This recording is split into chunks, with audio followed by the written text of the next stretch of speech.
আসসালামু আলাইকুম, hello lovely users, welcome to Attur cooking studio. আজকে আপনাদের মাঝে নিয়ে এসেছি মজাদার টমেটো চাটনি। সো দেখতেই থাকুন কী কী লাগছে। সামান্য কিছু উপকরণে এটা তৈরি হয়ে যাবে।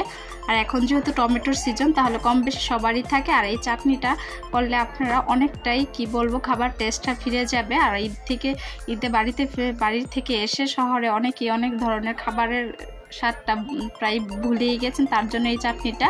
সো ফার্স্ট টাইম এই জায়গায় দিয়ে দিচ্ছি 1 কাপের পরিমাণ মতো পেঁয়াজ কুচি। আর আমি এই জায়গায় 4টা টমেটো ইউজ করছি। আপনারা যদি টমেটো বেশি ইউজ করেন তাহলে পেঁয়াজের পরিমাণটাও বেশি হবে। আর যদি চাটনিটা ভালো লাগে আপনাদের কাছে, অবশ্যই চ্যানেলটা সাবস্ক্রাইব করে যাবেন, লাইক কমেন্ট শেয়ার করবেন। আর যারা পেজ থেকে দেখছেন অবশ্যই ফলো করে যাবেন। এখন আমার পেঁয়াজ বেরেস্তাটা হয়ে গেছে। এখন আমি এই তেলেই দিয়ে দিচ্ছি টমেটোগুলো। টমেটোগুলো আমি কিউব করে কেটে নিয়েছি। আর অবশ্যই কিন্তু এই চাটনিটা যখন করবেন তখন এই জায়গায় অবশ্যই সরিষার তেল দিয়ে ট্রাই করবেন, কারণ এটা সরিষার তেলে একটা পারফেক্ট হয়ে থাকে। এখন আর নামি দামি রেস্টুরেন্টে যে এই চাটনিটা খেতে হবে না, বাসায় তৈরি করে নিতে পারবেন। আর এটা তৈরি করে দেখতে পারবেন। এটা যদি খাবারের যেই চাহিদাটা, যেটা আপনারা হাফ প্লেট পরিমাণ খাবার খেয়ে থাকেন, ভাত খেয়ে থাকেন, তাহলে এই চাটনিতে খেলে আরও 1 মুঠ খাবার বেশি খেতে পারবেন, ভাতের চাহিদাটা বেড়ে যাবে। আর এখন টমেটো সিজন, তেল সবার বাসায় কম বেশি টমেটো থেকেই থাকে। এখন আমি খুব ভালোভাবে এই চাটনির জন্য এই টমেটোগুলো বেছে নিচ্ছি। আর ফার্স্টেই বলেছি এই জায়গায় কিন্তু আমি সরিষার তেল ইউজ করছি, আপনারাও ট্রাই করবেন সরিষার তেলটা ইউজ করতে। আর যদি বয়সে কোনো ধরনের সমস্যা হয়ে থাকে তাহলে আন্তরিকভাবে দুঃখিত।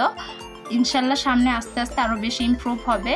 আর আপনারা যদি সাপোর্ট করেন তাহলে ইনশাল্লাহ আরও বেশি ভালো ভালো কিছু আসবে। আর কমেন্টে জানাবেন যে রেসিপিটা কেমন হয়েছে। রেসিপিটা ভালো হলে, আমি ভালো বললেই তো হবে না, আপনাদেরও ভালো বলতে হবে। তার জন্য কী করতে হবে, অবশ্যই বাসায় ট্রাই করে দেখতে হবে যে খাবারটা কেমন হয়েছে। আমি আশা করছি আপনাদের কাছে খুব পছন্দ হবে, কারণ আমার কাছে যেহেতু ভালো লেগেছে, এমনকি আমার ফ্যামিলির সবার কাছেই ভালো লেগেছে।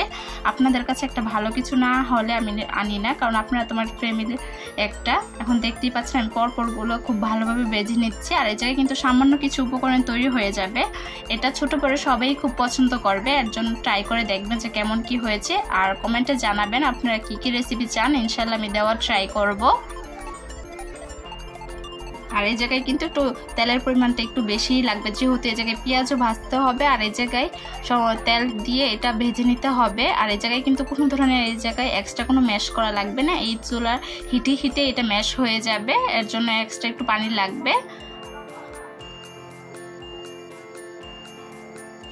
এখন আমি খুব ভালোভাবে টমেটোগুলো কিউব করতে একটু কেটে নিচ্ছে, যাতে করে এগুলো খুব ভালোভাবে ভাজা হয়ে যায় আর সিদ্ধটা হয়ে যায়, যাতে করে আমার চুলাতেই ম্যাশ করতে টাইম না লাগে। এখন দেখতেই পাচ্ছেন আস্তে আস্তে আমি সবগুলো একটু ভেঙে দিয়ে দিচ্ছি।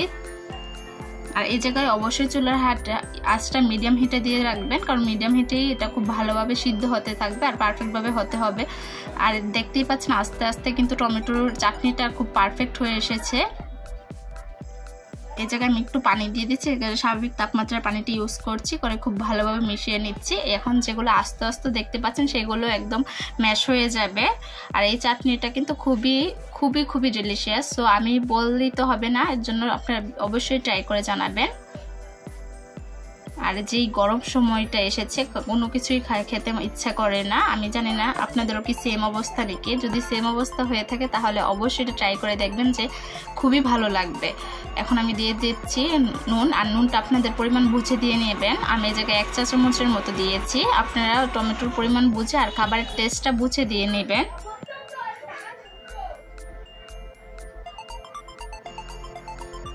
আর আস্তে আস্তে দেখতেই পাচ্ছেন গ্রেভিটা কত সুন্দর হয়েছে, কোনো কালার ছাড়াই কি সুন্দর একটা কালার আসছে। আর জিনিসটা দেখতে এত বেশি ইয়ামি লাগছে, তো জিনিসটা বলেন তো খেতে কতটা ইয়ামি হবে।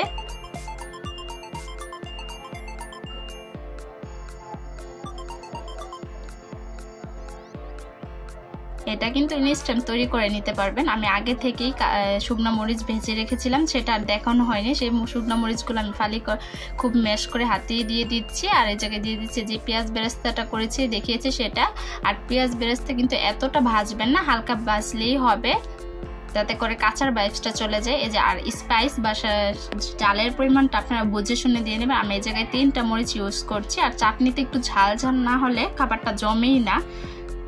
আবার অনেকে মনে করেন যে ঝাল যারা পছন্দ করে না, তাদের আবার এই কথাটা শুনলে বিরক্তিও লাগবে, তারা অবশ্যই ঝালটা একটু কম দিয়ে নেবেন। এখন খুব ভালোভাবে নাড়াচাড়া দিতে থাকবেন। আর মিনিট খানেকের মধ্যে আমাদের এই মজাদার চাটনি হয়ে যাবে। আর এই রেসিপিটা এমন একটা রেসিপি 5 মিনিটেই হয়ে যায়, কিন্তু সম্পূর্ণ হাতে নাড়াচাড়া করতেই হয়, না হলে কিন্তু এটা পারফেক্ট হবে না আর খেতেও টেস্টটা ভালো আসবে না। সো আমি এখন নামিয়ে নিচ্ছি।